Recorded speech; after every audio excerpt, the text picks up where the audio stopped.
وَلَقَدْ يَسَّرْنَا الْقُرْآنَ لِلذِّكْرِ فَهَلْ مِن مُّدَّكِرٍ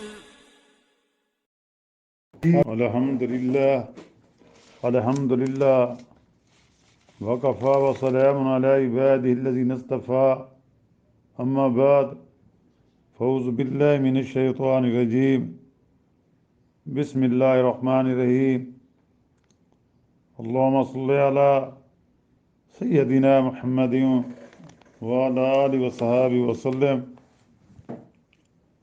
My young brother and sister, Assalamu alaikum wa rahmatullahi wa barakatuhu. As you know, our topic is continued love for Allah, fear of Allah. In this regard, today our lecture is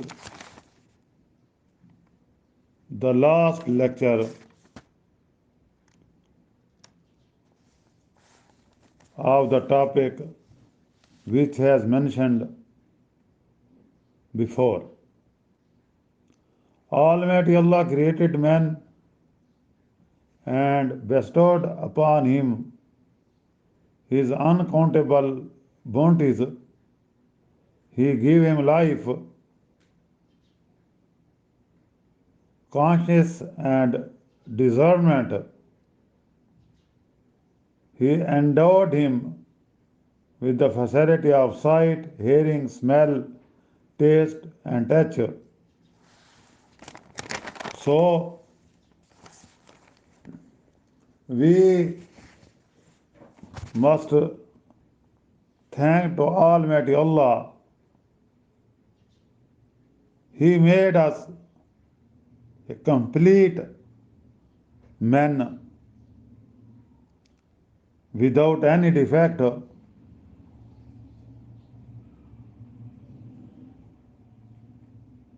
So, Hazrat Rabi' Radiyallahu Ta'ala Anhu, Hazrat Rabi' Aslami Radiyallahu Ta'ala Anhu, a companion of the Holy Prophet Muhammad Sallallahu Alaihi Wasallam, had an argument with Hazrat Abu Bakr Radiyallahu Ta'ala Anhu, in which Hazrat Abu Bakr uttered some harsh word to Hazrat Rabi' Aslami Radiyallahu Ta'ala Anhu. But very soon, Hazrat Abu Bakr Radiyallahu Ta'ala Anhu felt the prick of his conscience. In order, therefore, to relieve his own burden, he asked Hazrat Rabi' Radiyallahu Ta'ala Anhu to speak the same word to him as a rejoinder. Hazrat Rabi' Radiyallahu Ta'ala Anhu did not like to repeat those words to Hazrat Abu Bakr Radiyallahu Ta'ala Anhu. So, he refused. Hazrat Abu Bakr Radiyallahu Ta'ala Anhu threatened Hazrat Rabi' Aslami Radiyallahu Ta'ala Anhu that he would report the matter to the Holy Prophet Muhammad Sallallahu Alaihi Wasallam. Should Hazrat Rabi' not repeat the word to him. Someone remarked that it was a strange proposition that a man himself aggressed and was himself complaining. This remark went against the attitude of Hazrat Abu Bakr Radiyallahu Ta'ala Anhu, who was wanting to alleviate the pangs of his conscience. Hazrat Rabi Aslami Raziyallahu Ta'ala anhu inquired from the men, if you know who that person was, and added that he was Abu Bakr Siddiq Raziyallahu Ta'ala anhu. If he was angry, the Holy Prophet Muhammad Sallallahu Alaihi Wasallam would become angry, and that would mean inviting the anger of Allah. Poor Rabi would be ruined thereby. When Hazrat Rabi Aslami Raziyallahu Ta'ala anhu appeared before the Holy Prophet Sallallahu Alaihi Wasallam, he appreciated the attitude of Hazrat Rabi of not repeating that detestable word to Hazrat Abu Bakr Raziyallahu Ta'ala anhu. However,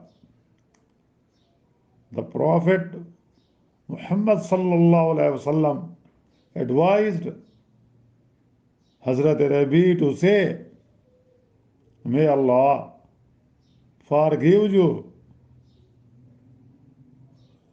mean Abu Bakr Raziyallahu Ta'ala anhu. It is referenced by Tarikhul Khulafa. Would that today we Muslims should adopt such way with each other, and we should forgive each other on the shortcoming. Hazrat Abu Bakr Raziyallahu Ta'ala anhu most often wished he were grass and eaten by animals. Once he entered a garden and saw a bird perched on a palm leaf. He said how happy he was that bird, free from the fear of any accountability in the hereafter. He wished he were that bird. Hazrat Umar Raziyallahu Ta'ala anhu, during his Khilafat, was once carrying a sack containing flour on his shoulder to starving family. Hazrat Aslam Raziyallahu Ta'ala anhu, his slave, expressed his desire to carry the burden. Hazrat Umar Raziyallahu Ta'ala anhu refused to give him the burden, posing whether he, Hazrat Aslam, would bear his load on the day of judgment also. It is referenced by Kanzul Amal. In short, the fear of Allah remains hovering over the righteous men through their lives. The thought of accountability of their deeds, even in minor details, makes them restless. Islamic mysticism is, in fact, the echo and reverberation of that the fear of Allah that keeps man's activities upright and judicious as a precaution against evil. May Almighty Allah give us such a spirit, such a desire, such ambition, which always live in our heart, love for Allah and fear of Allah. And may Almighty Allah give us power to follow the Sunnah of the Prophet sallallahu alaihi wasallam, so that we may be able to lead our lives on his pattern for our betterment both in this world and in the hereafter, which is our permanent abode. Ameen. So,